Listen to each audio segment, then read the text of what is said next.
Guy Keller, Tribeca Investment Partners. Now, Guy, you did me the great service today because you were the compere, the moderator, the MC, the legend, the maitre d', whatever, of our session. And you accurately observed that I have the best beard in the industry. The manscaping that goes into that is deserved of recognition, Brandon. Well, it was very appropriate, although I did see Lee Courier twitching at the time, so I think he's got designs on a fine uranium industry beard. How did you feel about that? I did say to Lee, I said that it's a complete package and he was missing a little bit more hair at the top, and so, that the symmetry was out a little bit with him. And you don't want to know what he said in response to that. Well, they say that flattery is imitation is the best form of flattery, and I do see that you're sprouting more than a 5 o'clock shadow, so I'll give you a few tips later. Well, as I said, I was clean shaven until I got into this industry 5 years ago and met you, Brandon, and I said, how do I do that? So on a serious note, we're on a panel tomorrow. We're talking about investors, their reaction to the sector. It's going to be sort of an open discussion about what investors are loving, what's pissing them off, patience, all of that sort of thing. You looking forward to it? I am. I've got to say, though, the other two on the panel are a little bit worried because between you and I, they don't think they're going to get a word in. Well, if you've got a few things to get off your chest, tomorrow's the day to do it. I think we can. I mean, how long is a piece of string? We could talk all afternoon about it, but we'll find some interesting things to pull the thread on and explore, I think. Yeah, and we've always done that quite effectively. We have indeed. That thread has been pulled via my liver on many occasions with you guys. Absolutely. Well, but always a fine wine choice of yours, though, so it makes it much easier the next day. And I'll make a contribution anywhere I can. So, what's your reaction to today? Oh, look, I mean, I thought the structure and the layout of the conference has been wonderful. Hasn't it? And the energy and the optimism.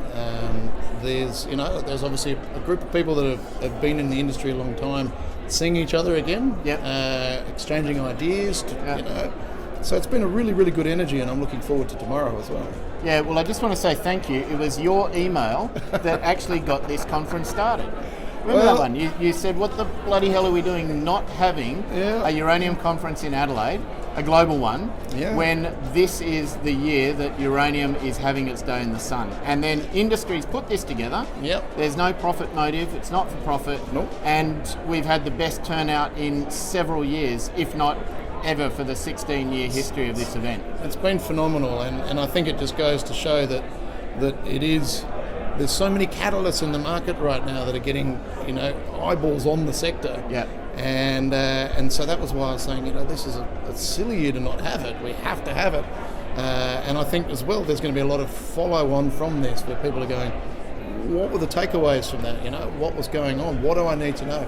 How do I get myself skilled up into the sector to be able to take advantage of this thesis? So I think it's going to be great. So, serious question to finish up on. At running a specialist uranium fund, you were one of the very, very first, if not the first.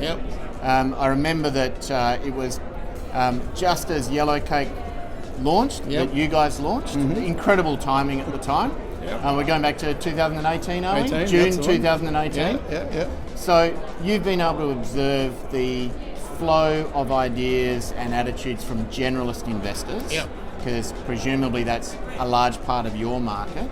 How's that evolving?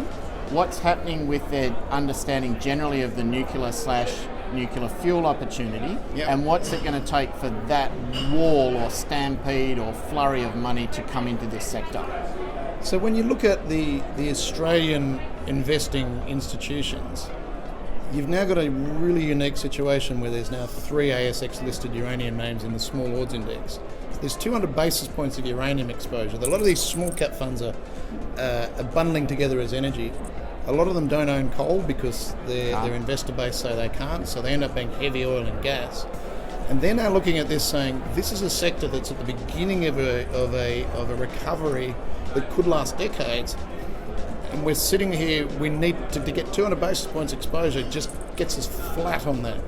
So there's a really big uptick, and I get a lot of inbound calls from small cap managers wanting to get the 101 on the sector, because they're realising that they may look back in 12 months' time and say, we've missed something here. And their investors are going to say, we get you didn't have coal, but why didn't you have uranium? Then when you go globally, I think that the news flow around Westinghouse Electric, there's a lot of focus on what that meant for Cameco. For me, the big elephant in the room was that it was Brookfield Renewable Partners. Yep. Had just given a massive tick to the nuclear 125 sector. gigawatts of renewable energy. And there's all of these people scrambling now to go, whoa, hang on, we've done no work on that. And we're a competitor to those guys. Yeah. And we're going to have our investor base saying, where are you on nuclear? So the excitement I got from that aspect of it, and I think the market, as I said, the focus was on Cameco, and so it probably should have been, but I think you're going to see now a lot more eyeballs globally sitting there from that perspective going, we need to get, and they can. There is parts of the nuclear cycle where there is liquidity in utilities or Brookfield itself or Cameco where they can get exposure and then trickle that down through the market cap structure. So it's going to be a really exciting 12 months, I think. Fantastic. Well, I feel like we've just had a warm-up for tomorrow's panel. Can't wait for that one. Thanks, Guy. Thanks, Brandon. Excellent.